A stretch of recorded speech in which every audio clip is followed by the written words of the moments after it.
ዕለተ ሐሙስ ጥር 14 ቀን 2018 ዓ.ም ምሽት ላይ እንገኛለን። ሰላም ጤና ይስጥልን። የተወደዳችሁና የተከበራችሁ የኢትዮስ ሚዲያ ቤተሰቦች እንደምናመሻችሁ። ከተለያዩ ታማኝ የመረጃ ምንጮች የደረሱንን ሰበር ዜናዎች ይዘን ቀርበናል። በቅድሚያም አርዕስተ ዜና።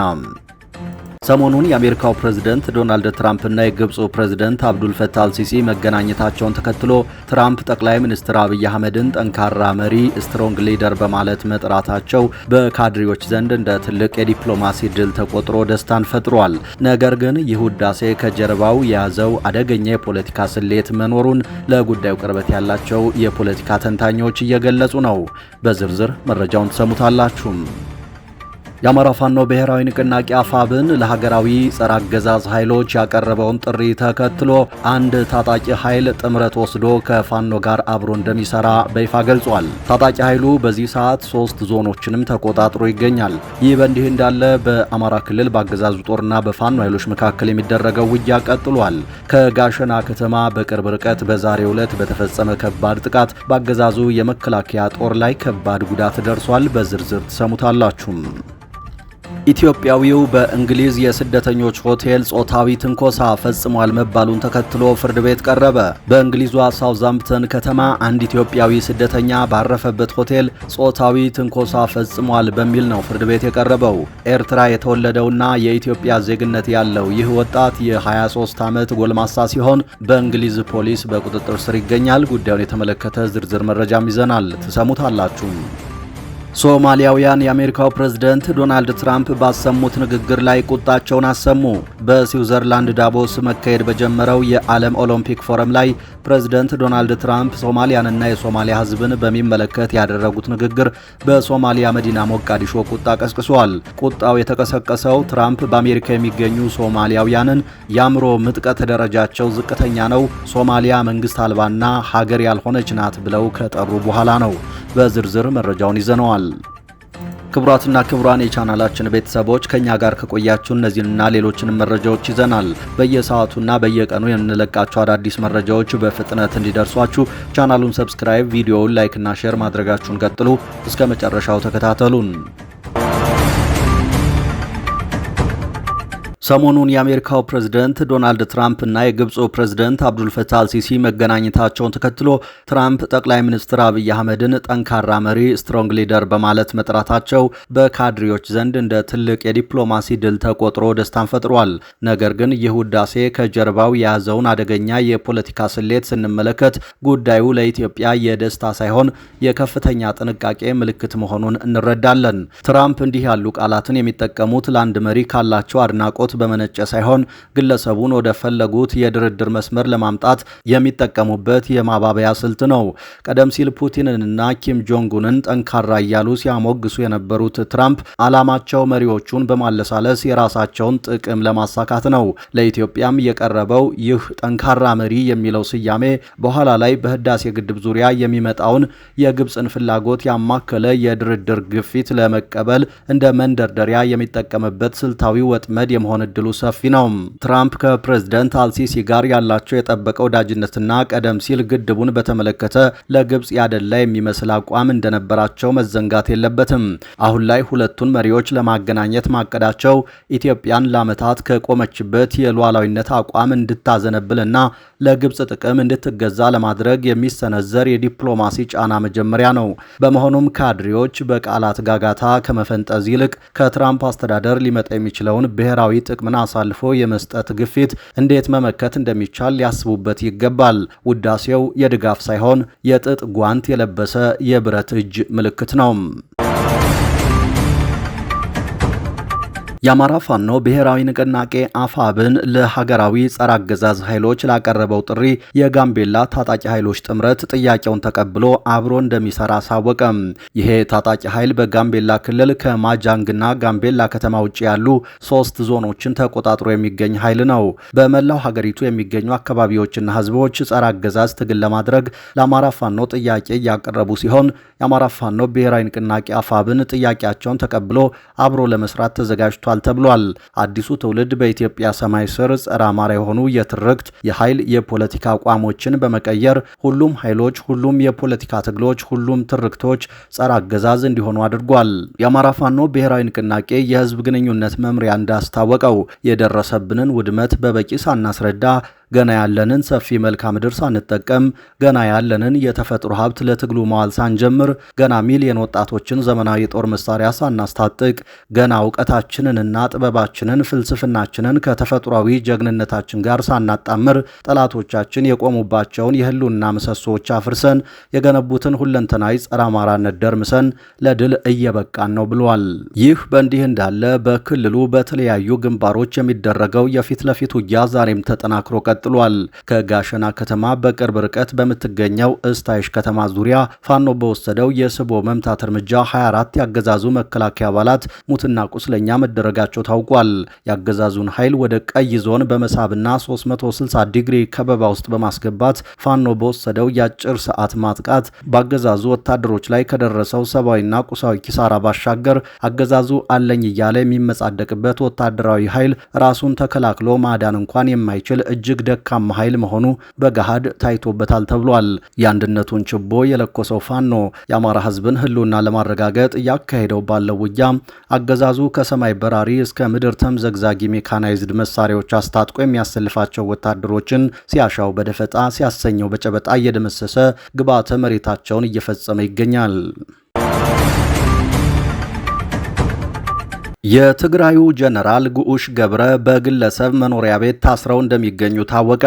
በትግራይ ሰራዊት የአርሚ 15 የቀድሞ አዛዥ የሆኑትና ከባለፈው ቅዳሜ ጀምሮ በስር ላይ የሚገኙት ብርጋዴር ጀነራል ጉዑሽ ገብረ እስካሁን ፍርድ ቤት እንዳልቀረቡና ፍርድ ቤት ቀርበው ቀጠሮ እንደተሰጣቸው በማስመሰል ባለፈው እሁድ በክልሉ ሰላምና ጸጥታ ቢሮ የተሰራጨው ሰነድ ጀነራሉ እንደማያውቁት ቤተሰቦቻቸው ገልጸዋል።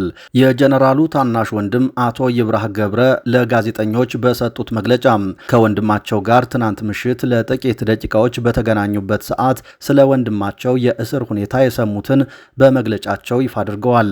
ወንድሜ በመደበኛ ማረሚያ ቤት ሳይሆን ግንባታው ባልተጠናቀቀ አንድ የግለሰብ መኖሪያ ታስሮ እንደሚገኝ ገልጾልኛል የሚሉት አቶ ይብራህ ላለፉት 4 ቀናት ከዛች ቤት እንዳልወጡና ፍርድ ቤትም እንዳልቀረበ አስረድቶኛል ሲሉ ለሚዲያዎች ገልጸዋል። ባለፈው እሁድ የክልሉ ሰላምና ጸጥታ ቢሮ በፌስቡክ ገጹ ባሰራጨው አንድ በእጅ የተጻፈ ሰነድ ጀነራሉ በዕለቱ ፍርድ ቤት ቀርበው በ3 አይነት ክሶች እንደተጠረጠሩ ሆኖም ተጨማሪ ምርመራ ስለሚያስፈልግ ከ9 ቀን በኋላ ጥር 18 2018 ዓ.ም እንዲቀርቡ ወታደራዊ ፍርድ ቤቱ ተለዋጭ ቀጠሮ እንደሰጠ ተገልጾ ነበር። በዚህ ጉዳይ ላይ ከጋዜጠኞች ጥያቄ የቀረበላቸው አቶ ይብራህ ይህንኑ በተመለከተ ከወንድማቸው ጋር እንደተነጋገሩና የሆኑ 2 ግለሰቦች ወደ ታሰርኩባት ቤት መጥተው አነጋግረውኛል። አንደኛው ዳኛ፣ ሌላኛው ደግሞ መርማሪ እንደሆኑ ገልጸውልኝ ጥቂት ከተወያየን በኋላ ተመልሰው ሂደዋል። ከዛ ውጭ ግን ስለ ክስም ይሁን ስለ ቀጠሮ የማውቀው ታሪክ የለም እንዳሏቸው አብራርተዋል። ከዚህ በተጨማሪ አቶ ይብራህ በቢቢሲ ትግርኛ የመቀሌ ዘጋቢ ላይ ቅሬታ ያቀረቡ ሲሆን ዘጋቢው ከወንድማቸው አሳሪዎች ጋር በተናበበ መልኩ ቀድሞ ቢሮ ውስጥ እንደጠበቃቸውና በተንቀሳቃሽ ስልኩ ድባቡን በመቅረጽ ቪዲዮውን ለአሳሪዎች የፖለቲካ ትርፍ እንዲውል አድርጓል ያሉ ሲሆን ከሱ በተጨማሪ ወንድማቸው የፍርድ ቤት ደጃፍ እንዳረገጠ እየታወቀ በ48 ሰዓት ፍርድ ቤት ቀርቧል በማለት ቢቢሲ ላይ የተዛባ መረጃ አቅርቧል ሲሉ ቅሬታቸውን ገልጸዋል። ኢትዮጵያዊው በእንግሊዝ የስደተኞች ሆቴል ጾታዊ ትንኮሳ ፈጽሟል በሚል ፍርድ ቤት ቀረበ። በእንግሊዟ ሳውዛምፕተን ከተማ አንድ ኢትዮጵያዊ ስደተኛ ባረፈበት ሆቴል ጾታዊ ትንኮሳ ፈጽሟል መባሉን አስተባብሏል። ኤርትራ የተወለደው ኢትዮጵያዊ መላኩ ገብረሰንበት የተባለው የ23 ዓመት ወጣት በቁጥጥር ስር ውሎ ረቡዕ ሳውዛምፕተን ፍርድ ቤት እንደቀረበ ተዘግቧል። የዋስትና ጥያቄው ተቀባይነት ያላገኘው ተጠርጣሪው የስደተኝነት ጉዳዩ እንዲታይለት 5 ዓመት ያክል መቆየቱ ታውቋል። ተጠርጣሪው አንዲት ሴትን ቀርቦ ይዟታል በሚል በቁጥጥር ስር የዋለ ሲሆን ትንኮሳውን አልፈጸምኩም ሲል አስተባብሏል። የሃምፕሸር ፖሊስ ባለፈው ሳምንት አርብ በሃይፊልድ ሃውስ ሆቴል ተፈጠረ የተባለውን ክስተት እየመረመረ መሆኑን አስታውቋል። የተጠርጣሪው ጠበቃ ካሊድ ሚዙሪ ኤርትራ ነው የተወለደው፣ ጥገኝነት መጠየቅ ከሚችሉ ሀገራት መካከል ከአንዷ ነው የመጣው፣ በኤርትራ በርካታ የሰብአዊ መብት ጥሰቶች ተፈጽመዋል፣ ባልታወቀ ምክንያት 5 ዓመት ሙሉ ሲጠብቅ ቆይቷል፣ እስካሁን እስካሁን ውሳኔ አላገኘም ብለዋል።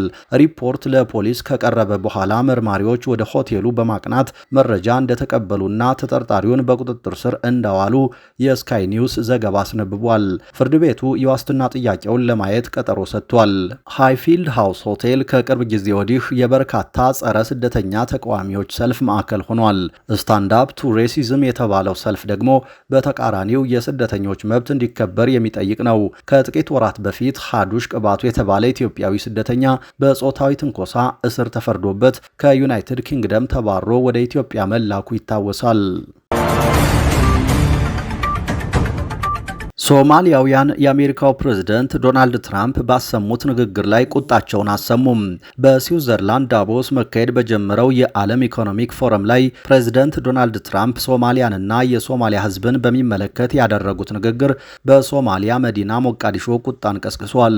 ቁጣው የተቀሰቀሰው ትራምፕ በአሜሪካ የሚገኙ ሶማሊያውያንን አእምሮ ምጥቀት ደረጃቸው ዝቅተኛ ነው፣ ሶማሊያ መንግስት አልባና ሀገር ያልሆነች ናት ብለው አንኳሰው መናገራቸውን ተከትሎ ነው። ፕሬዝደንቱ ለትችታቸው በሚኒሶታ የዲሞክራት ተወካይ የሆኑትን ትውልደ ሶማሊያዊቷን አሜሪካዊ ኢልሃን ኦማር ምሳሌ አድርገው ነው።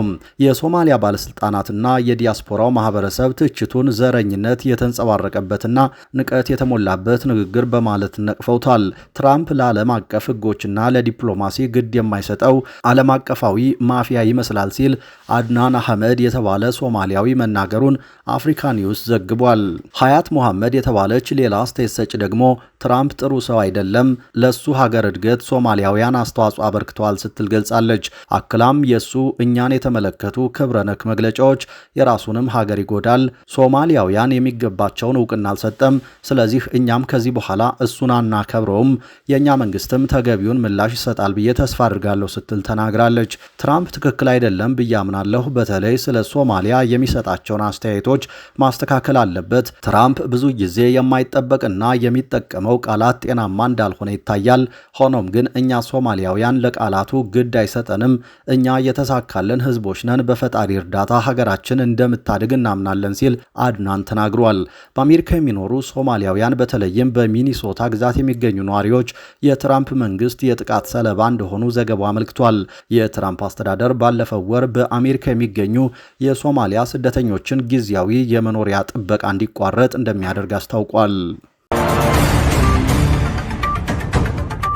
የሶማሊያ ፌዴራል መንግስት ከተባበሩት አረብ ኤሚሬትስ ጋር የነበረውን የጸጥታ ግንኙነት ካቋረጠ በኋላ የተፈጠረውን ክፍተት ተከትሎ ኳታር በወታደራዊና ዲፕሎማሲያዊ መስኮች ወደ ሶማሊያ መግባቷ ሀገሪቱን ለከፋ የውስጥ ክፍፍል እየዳረጋት መሆኑን አንድ አዲስ የጥናት ሪፖርት አመለከተ።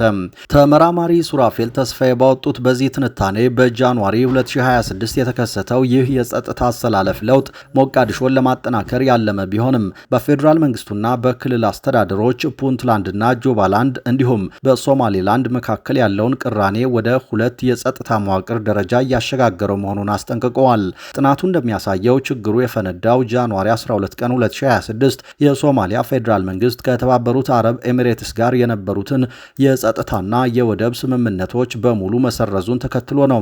ሞቃዲሾ ለዚህ እርምጃዋ በምክንያትነት ያቀረበችው አቡዳቢ እስራኤል ለሶማሊላንድ እውቅና እንድትሰጥ አመቻችታለች፣ እንዲሁም አንድ የየመን ተገንጣይ መሪ በህገወጥ መንገድ ወደ ሶማሊያ እንዲገባ ረድታለች በሚል ክስ ነው። ይህንን ተከትሎ የተፈጠረውን የገንዘብና የጸጥታ ክፍተት ለመሙላት ኳታር በፍጥነት ጣልቃ የገባች ሲሆን በጃንዋሪ 19 የተፈረመው የሁለቱ ሀገራት የመከላከያ ስምምነትም ኳታር በሶማሊያ ፖለቲካ ውስጥ ወሳኝ ተዋናይ እንድትሆን እድል ሰጥቷታል። ሆኖም ይህ የሞቃዲሾ ውሳኔ በፑንትላንድና በጁባላንድ ከፍተኛ ተቃውሞ ገጥሞታል። ክልሎቹ የፌዴራል መንግስቱ ውሳኔ ህገ መንግስቱን የጣሰና ተቀባይነት የሌለው ነው በማለት ከኤሚሬትስ ጋር ያላቸውን የጸጥታ ትብብር እንደሚቀጥሉ አስታውቀዋል። የፑንትላንድ ፕሬዝደንት ሰይድ አብዱላሂ ዴኒ ወደ አቡዳቢ በመጓዝ ግንኙነታቸውን ማደሳቸውም የፌዴራል መንግስቱን ውሳኔ አለመቀበላቸውን ያሳያል ተብሏል። ክልሎቹ በኳታር የሚሰለጥነውን እና የገንዘብ ድጋፍ የሚደረግለትን የፌዴራል ጦር እንደ ሀገር መከላከያ ሳይሆን የቪላ ሶማሊያን ስልጣን ለማጠናከር እና ክልሎችን በኃይል ለመቆጣጠር የተዘጋጀ የግል ጦር ጦር አድርገው እንደሚመለከቱት ሪፖርቱ አመልክቷል። ጥናቱ እንደሚጠቁመው ሶማሊያ አሁን የኳታርና የኤሚሬትስ የውክልና ጦርነት አውድማ እየሆነች ነው። በአንድ በኩል በኳታር የሚደገፍ የፌዴራል ጦር፣ በሌላ በኩል በኤሚሬትስ የሚደገፉ የክልል ኃይሎች መፈጠራቸው ሀገሪቱን ወደ አደገኛ መሰንጠቅ እየወሰዳት ነው። ይህ የውስጥ ሽኩቻና የመረጃ ልውውጥ መቋረጥ ደግሞ ለአልሸባብና ለሌሎች ጽንፈኛ ቡድኖች ክፍተት እየፈጠረላቸው መሆኑን ተመራማሪው አጽንኦት ሰጥተዋል። ሪፖርቱ በማጠቃለያው ይህ አካሄድ ክልሎችን ወደ አስተዳደራዊ መገንጠል እየገፋቸው ሲሆን በሀገሪቱ ውስጥ የእርስ በርስ ግጭት የመከሰት እድሉን ከምንጊዜውም በላይ ከፍ አድርጎታል ሲል አስጠንቅቋል። የተወደዳችሁ የቻናላችን ቤተሰቦች ለዚህ ሰዓት ያዝናቸው አዳዲስ መረጃዎች እነዚህ ነበሩ። ከቆይታ በኋላ ድጋሜ በሌሎች መረጃዎች እንገናኛለን። እስከዛው መልካም ቆይታ።